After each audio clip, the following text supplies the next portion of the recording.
Sports today, in many ways, are very different from how the sports were originally played decades ago. Look at games like football, American football, and you'll see that gear is meant to protect more. Lots of hits aren't allowed now, and more. Look at baseball, and you'll see a focus on stats versus the eye test. Hockey players didn't have to wear helmets in the original league days, but now they have to. As for basketball, things have changed a lot over the years. New rules, new thoughts on defense, and of course, the three-point shot. Allow us to show you how the three-point line is breaking basketball. Oh, it should have reset. No, I can't believe that. Fortunately. The origins and impact. When the NCAA started using a three-point line in the 1986-87 season, it was an instant hit. While the NBA had made its line official 7 years earlier, the pros hadn't taken to it yet. They attempted only 5.3% of their shots from behind the arc.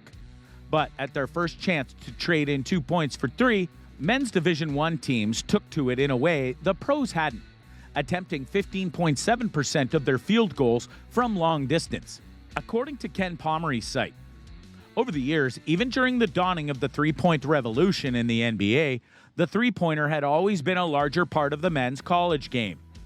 That finally changed in the 2019-20 season for the first time. NBA teams took more three-pointers as a share of all field goal attempts than men's college teams did. While the NBA's reliance on threes has increased each year since the 2011-12 season, it took an assist from the NCAA Rules Committee for the pros to finally overtake the amateurs. College teams took a record 38.7% of their shots from behind the arc in the 2018-19 season. And immediately afterward, the NCAA announced it was moving the three-point line back for the second time in 11 years. The line is now at 22 feet and 1 3/4 inches behind its previous distance of 20 feet 9 inches and its original distance of 19 feet 9 inches.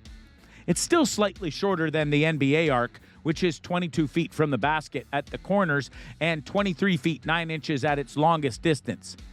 Since the most recent change, three-pointers as a share of all shots taken by Division I men's teams has dropped.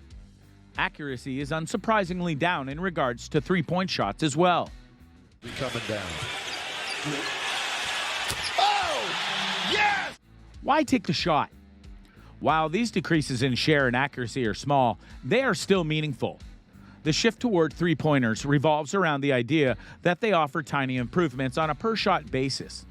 A team would need to shoot two two-pointers at a clip 50% higher than its three-point average to achieve equivalent value. Division I teams combined have never done that over a full season, and the NBA has not since 1990-91.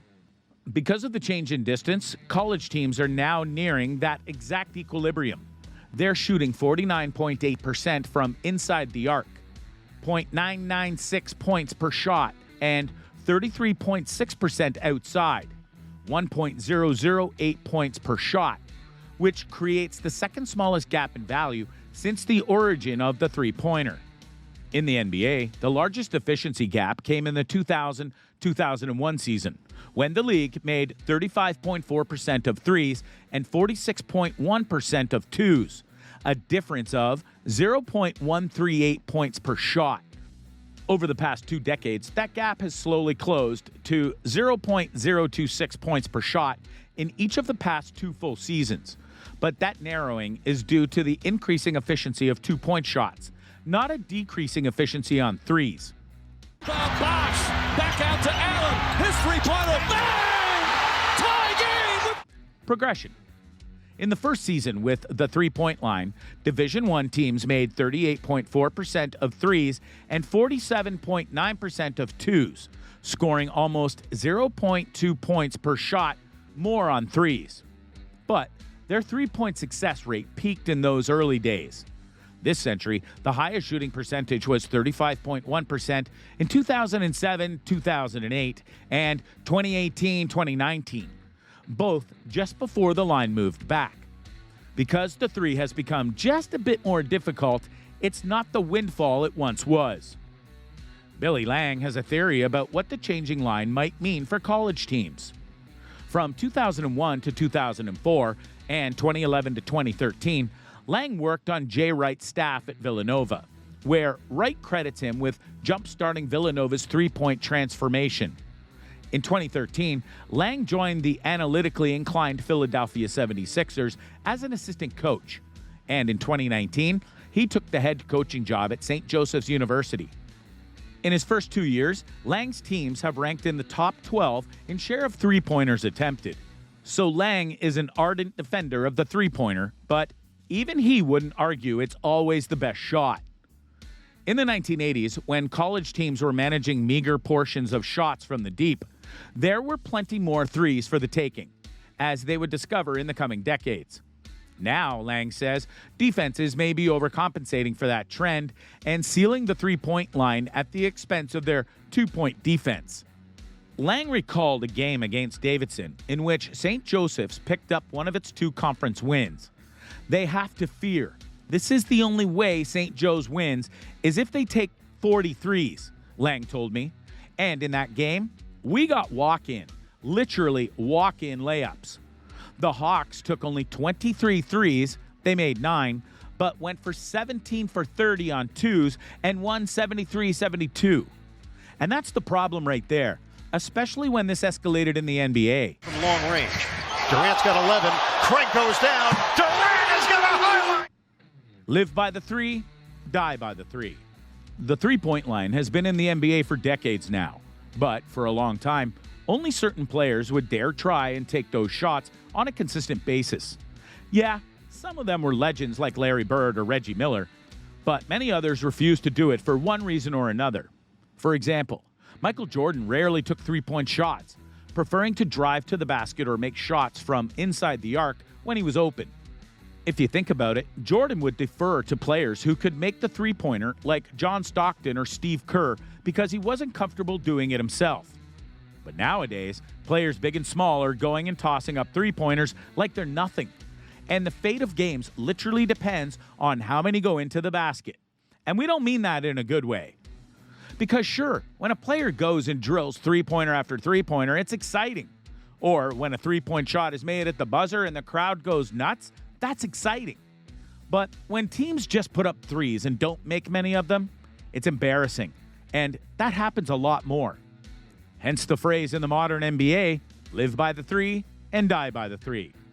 Because there are plenty of teams out there who will go and base their strategy around three-point shooting over just playing smart ball and driving towards the basket. Legendary shooters. Of course, the opposite side of that argument is that when you have someone who is really good at making threes consistently, it's hard to turn away.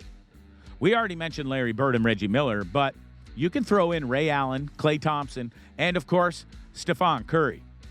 Curry especially is someone who is so good at making three-point shots that he can do it from way outside the arc and make it look so easy, it's criminal. Even he, at times, can't understand why he hits them so well, but he does. So much so that he's considered the best pure shooter the game has ever seen, because no one makes it smoother than Stephen Curry. But again, not every team has a Curry, or even someone close to his level. And that's why a lot of analysts are made that instead of focusing on certain parts of the game that do work more regularly, there are roles, players, and all-stars that pop up three-point shots in the hope that they go in versus having the confidence that they will go in. Breaking the game? So let's ask this question. Is the three-point line breaking the game of basketball? In its own way, yeah, it is. Mainly because the three-point shooters of college and the NBA have become so glorified that many players will focus on this versus becoming great all-around players. Yes, Steph Curry is a three-point legend, but he's also legendary in assists and shooting inside the arc. That's why he has 3 rings and 5 NBA Finals appearances. Even in college, he wasn't shooting only threes. But to some, they think the three-point shooting aspect is enough to cover any faults they may have. That's a bad way of looking at it, especially since if you don't make threes consistently, you're going to get in trouble. Now, is the game ruined by three-point shooting? No, not at all. It does add excitement and versatility to the game that the early days honestly didn't have. But, as in all things, moderation is the most important element here. If you don't have that, it's very easy to overuse it. So, what do you think? What do you think of this look at the three-point shot and how, in the eyes of many, it's breaking the way basketball is supposed to be played? Do you like it when people pop up three-point shots? Or do you think that the game should go back to the way it was played before, with more inside play and intensity? Or is there a middle ground here? Let us know in the comments below, and we'll see you next time on the channel.